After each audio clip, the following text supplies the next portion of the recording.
feeling rocks coming up and you're rushing and you're trying to get your feet out in front of you.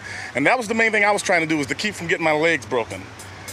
So it's kind of a fun rush. You know, you're scared, but then you're kind of glad that you fell in.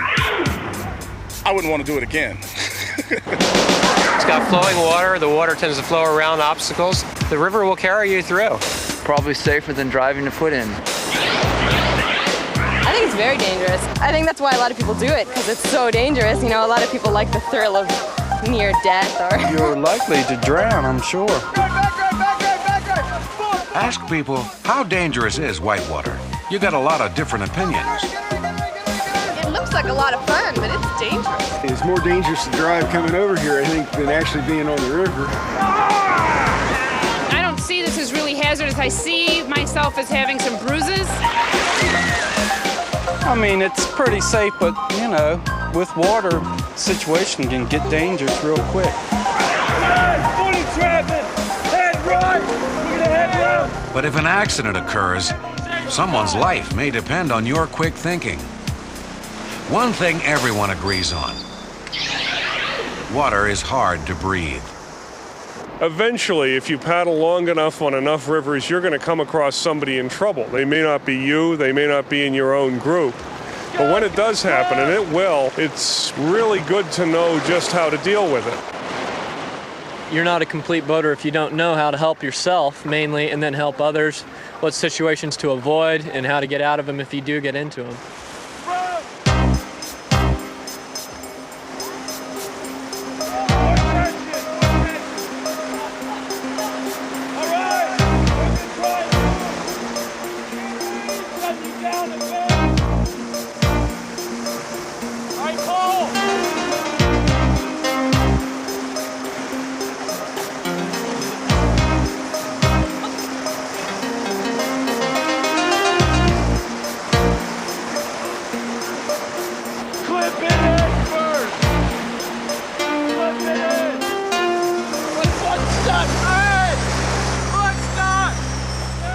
There's no ifs, ands, or buts. Whitewater is dangerous. I've known over 10 people that have died while doing this recreationally as well as commercially. And it's a fact of life that people need to accept, that running rivers is a dangerous business or dangerous fun. And that's what makes it fun. It's not like sitting on the couch watching TV. the element of risk sort of makes you feel like you're alive. It's this combination of like fear and excitement, but yet fun. It's the joy of the motion that really I'm into. You know, it's like major power. If it were totally safe, you wouldn't get the adrenaline rush. I think there'd be something missing without that. That thrill to challenge yourself to see if you can do it. I guess the fear is part of the fun. I'm shaking right now. For whatever reason, wherever there's white water, people are shooting the rapids. But natural rivers were never designed with our safety in mind. Paddlers are running much harder whitewater than they've ever run before. 10 years ago, it was a rarity to have to hear of somebody even trying a Class 6. I wouldn't do anything harder than a moderate Class 5 right now. We're seeing more and more people out there on the rivers in all kinds of craft. And as a consequence, I think because whitewater is becoming more popular, we're seeing more accidents. The more and more people got a formal approach to paddling, the better they got. The bigger drops and the hairier stuff they were running, people started actually losing friends, and it definitely got people motivated real fast. A whitewater river is basically an obstacle course, and skirting danger is part of the fun. Rescue is what we need when we mess up. Most rescues are really simple. You call them more assists. You're helping somebody to get to shore. You're picking up their gear. But sometimes it's very serious. Somebody is stuck in a boat, and that's when you've got to know what you're doing. Otherwise, it can take a lot more time than you have. No one should come out here and not understand the dynamics of water. This is a powerful force. The paddler who's experienced accepts the risk. The problem is the people that aren't experienced. And where do you get experience from?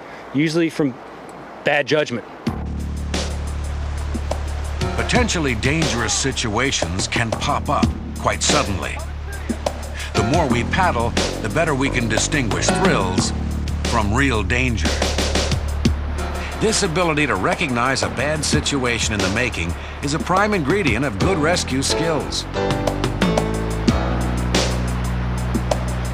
The worst situation that I think of is dropping into a real bad recirculating hole. My worst nightmare, I think, is being in a stopper. You're going round and round and round, and you can't get out. Being stuffed under something, be it a rock, be it a raft, be it a tree, I don't care what it is, being stuffed under something is my nightmare. I hate undercut rocks. My whitewater nightmare is probably being sucked to total darkness, going into the room of doom, going under, and then I kind of came around to a new one, which is foot entrapment. Vertical pin. Me or a relative or a good friend.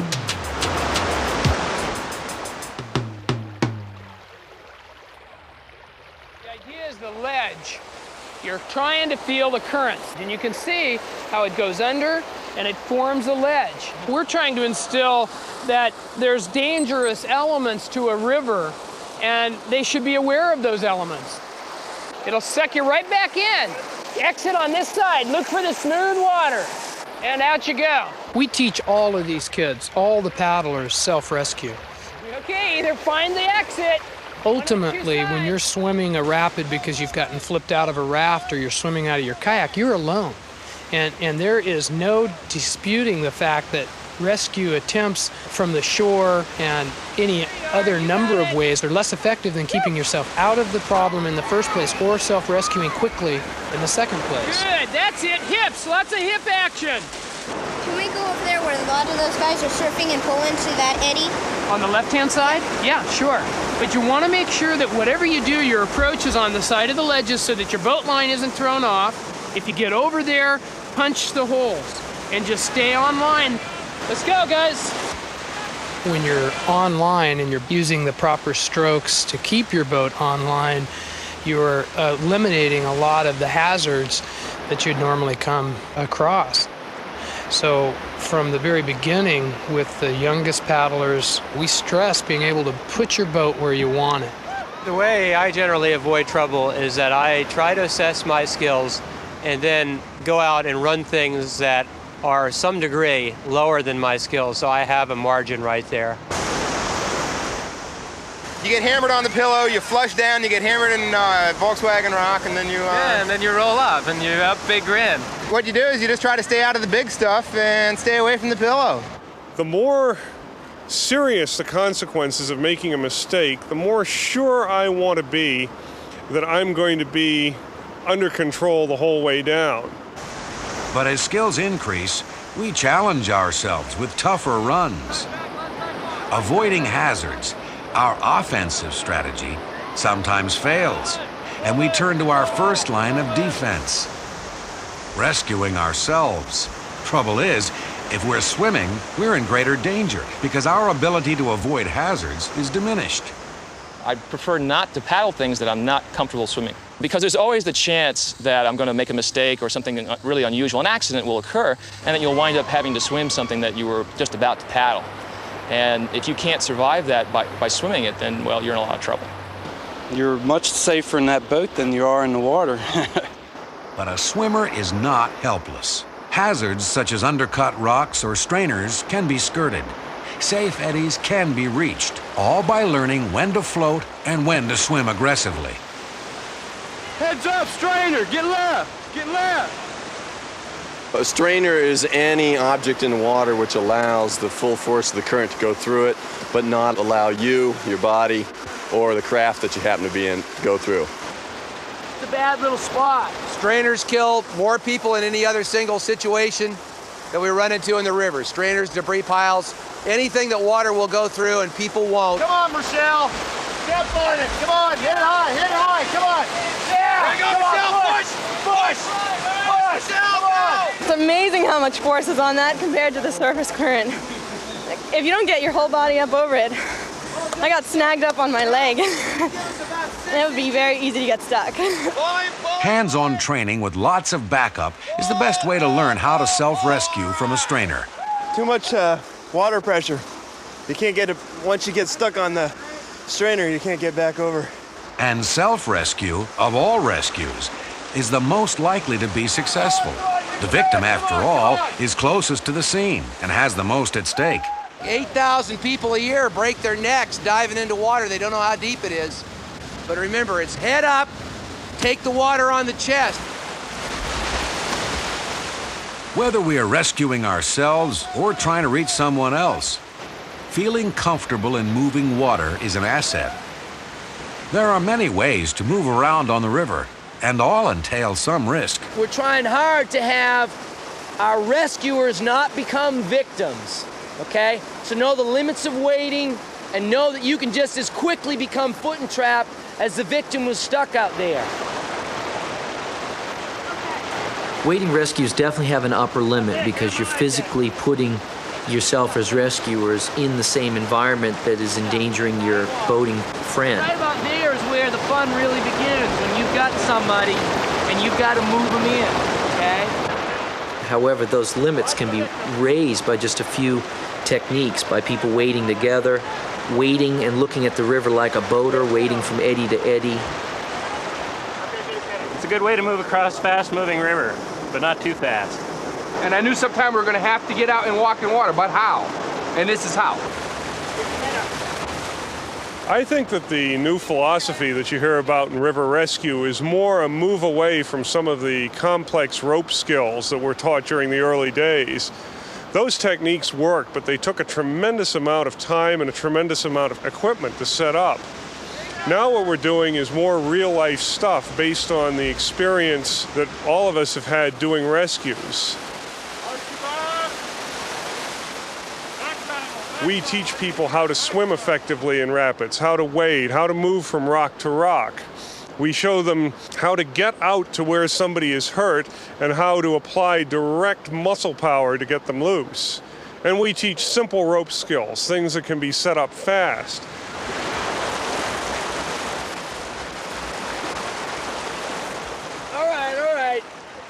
The river environment and paddling it in the crafts we do, you can't carry all the gear that a rescue squad or a rescue group's approach to it could be. You've got to go light and fast, and it's almost a way of thinking. Hey, there's somebody pinned back there!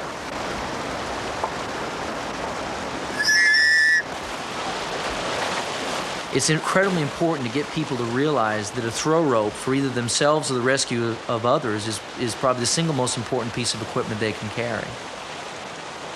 When the party of boaters are paying close enough attention, which they should be anyway, if they can react immediately to the situation, one boater eddy left, one boater eddy right, throw the line across, get in a sitting hip belay position that gets it really tight, is probably without a doubt, I would say, the fastest, most effective of the techniques for someone that you can't immediately wade out to, reach to, or get to.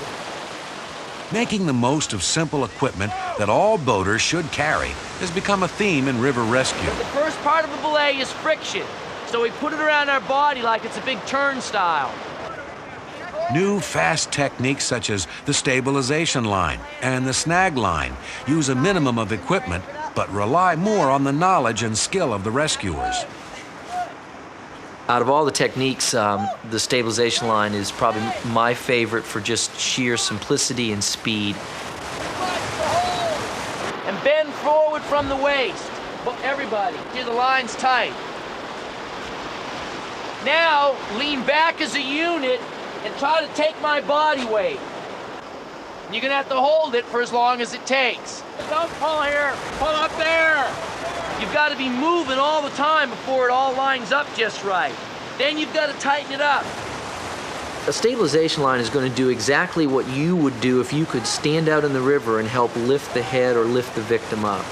Don't do this big macho pull with one arm. It isn't going to do it, especially if you're doing a rescue. Imagine a boating team of 3. One boater pins. Us smaller built guys and gals, if we don't have technique, all the muscle in the world isn't going to get that person's heads back up out of the river. It's important to understand the difference between a stabilization line and a snag. They have two completely different objectives. The stabilization line is the rigid line brought into the semi-conscious, conscious victim, trying to give them something to hold on to help them get their heads up. Hey, I can't get my foot out. What else?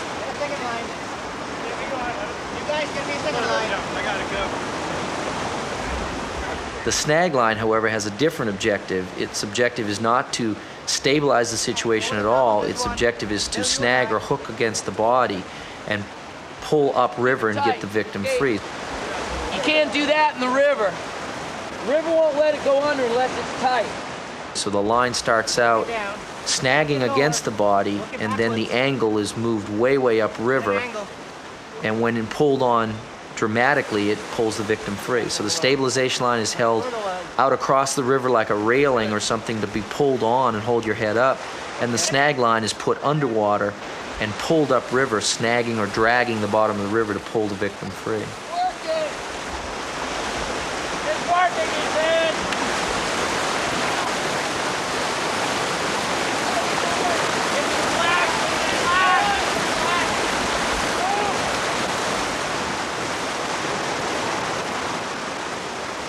They had a stabilization line to you in 36 seconds, and then it took them another 3 minutes and 30 seconds to get a line underneath to pop you out. That's got to be a minute out of there. 30 seconds for the stabilization. The more you do it, the better boater you get. Well, the same is true the more you practice and work river rescue techniques in whitewater, the more effective you become, the faster your reactions are, the more you make accurate judgments of the correct limits of each rescue technique. There are a lot of these people who have done these clinics over and over again, and they have gotten extremely good. And I would feel confident that their ability to work the correct rescue would be dramatically greater than any boater who was just trying to do it from gut instinct. Yeah, if you push him the other way, he's going to go invert. That's right. You got an undercut here. It's nasty, yeah. All right, we've got a cinch. You want to pull him up if you can. Plus, I don't think in a real situation without formal training in these techniques that your mind's going to create or generate or design these things on the spot. I think sometimes when there's too many people, you sort of think you don't know what your task is, and so it's really important to have a leader, and we still haven't really honed that, who the leader is, and like they said, get a cinch, and we all had to like remember, oh, we're cinching him, but what does that mean I do? What do they do? What happens when the rope comes over here? Out that way! Hurry up, hurry up. Get on, get on. All right, let it go, let it go. Like everything happens so fast.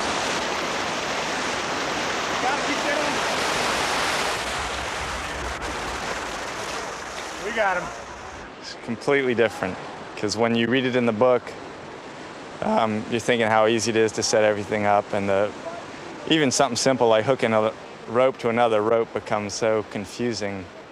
We need to snag it underneath his foot and pull that way. Every situation is going to be different, and so I have this whole new range of things I can do, and I can come across it. Like my two big fears, we just practiced a pinning situation and now an undercut rack situation, and I feel like, okay, these could happen to me, and I at least know something what to do.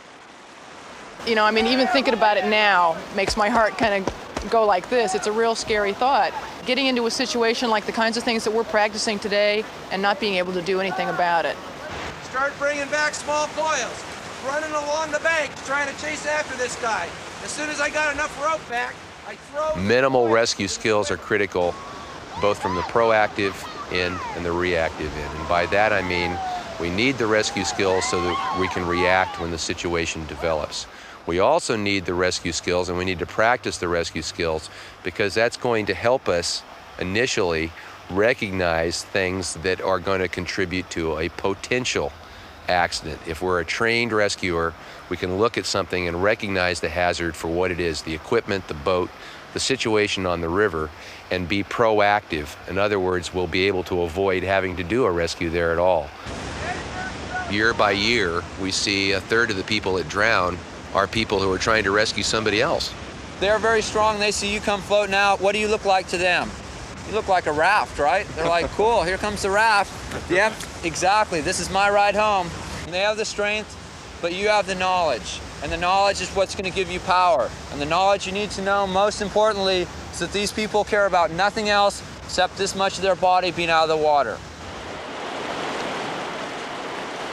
My personal responsibility is to myself first. My personal safety should be paramount. In order to breathe, he's going to have to turn his so head. whenever he turns his head, I want to take that opportunity to snap. The rescue and security of the people that I'm working with should be my second priority, and the victim should be the last priority. Keep splashing him. Good job, nice. It's a very easy thing to say that, but it's a very hard thing to do. It's terrifying, really, because you're going out to help somebody and you want to save their life. All of a sudden, the scenario switches so that they want to kill you. Basically, they don't know it, they don't care. They just want to live. And you're, like he said, floating. And they think they're not floating. You're kayaking and I'm the victim and I climb on top of you all of a sudden now and I pull you out. Now we have 2 victims in the water instead of 1. The challenge of reaching a victim both quickly and safely is a formidable one. Sometimes a boat can be used as a rescue platform. Techniques such as the V-lower, where the rescuer wears a special quick-release harness, can help. But the bottom line is that accidents rarely happen at a convenient spot with lots of help standing by.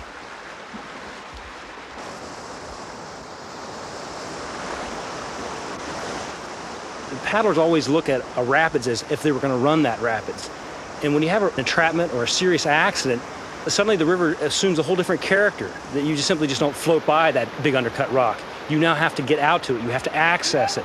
Fast water, where an eddy that you might nominally look at, you suddenly might find yourself having to eddy out into. So the key issue is access. How can we get to a serious accident site? And the problem is, the more difficult the water is, the harder it's going to be to get to that accident site.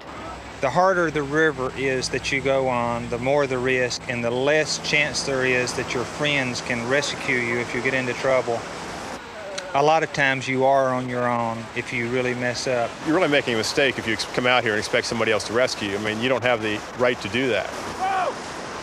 Well, anytime somebody goes after you to try to rescue you, they could be endangering themselves right there. You are responsible out here for yourself.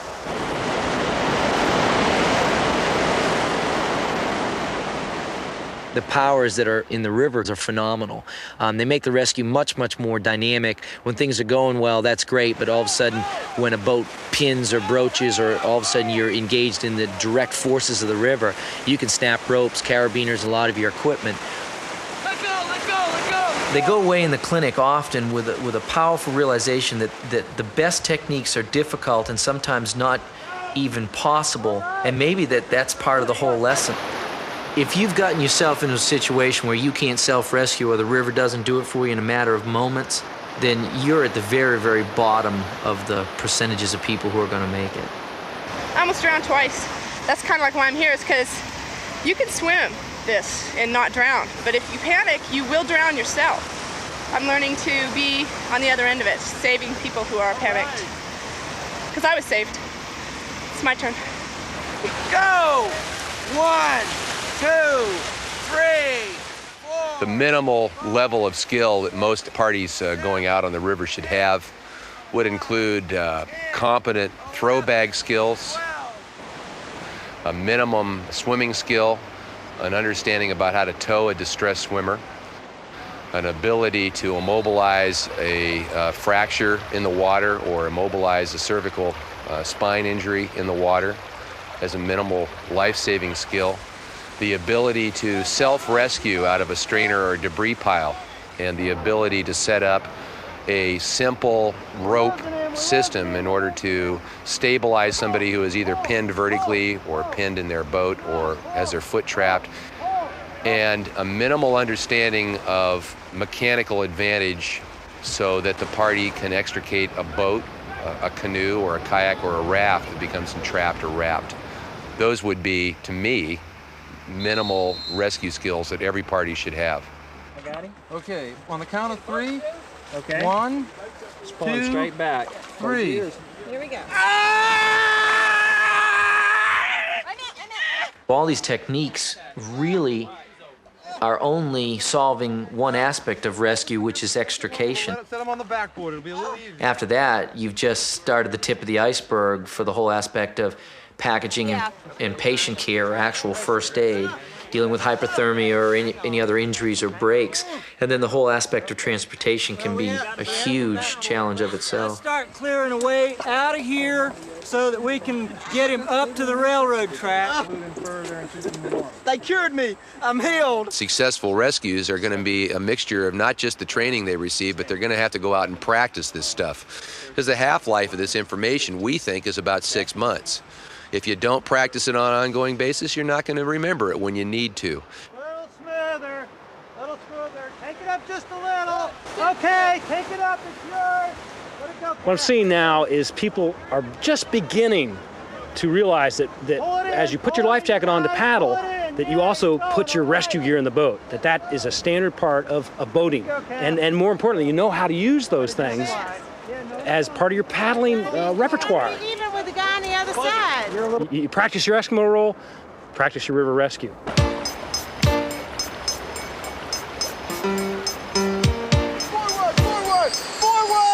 I don't want to get beat up. I don't want to get my boat pinned. I just assume not get rescued at all. You have got to lean into this rock, guys. Rescue is there if we miscalculate, and it's nice to know it's there, but it's like a seatbelt in the car. Just because you're putting your seatbelt on doesn't mean that you feel free to go screaming around running into things. I was out paddling with a friend who was in a squirt boat. He was paddling the big drops well and exploring new routes, going places where he didn't know. He got vertically pinned in a rapid, in a class 3 rapid. In one of the milder rapids on the river, he was off over on the edge and he went over a drop and the bow of his boat got caught behind a rock and a lot of water started coming over his back and they pushed him over and it killed him. There were a lot of rescue people on the scene. There was a lot of help there immediately. And even with all the expert help and massive effort, it wasn't enough to save him. You can't count on river rescue. You can't count on it working. You can't count on having the time that it's going to happen. You've got to prevent it, the accident from ever happening. The best rescue is the one that never happens. Yeah, ultimately you're out there by yourself, but you always have in the back of your mind the fact that there are people out there to help you just in case something goes on. And if I'm stuck under a rock, I sure hope that everyone's standing over me trying to get me out.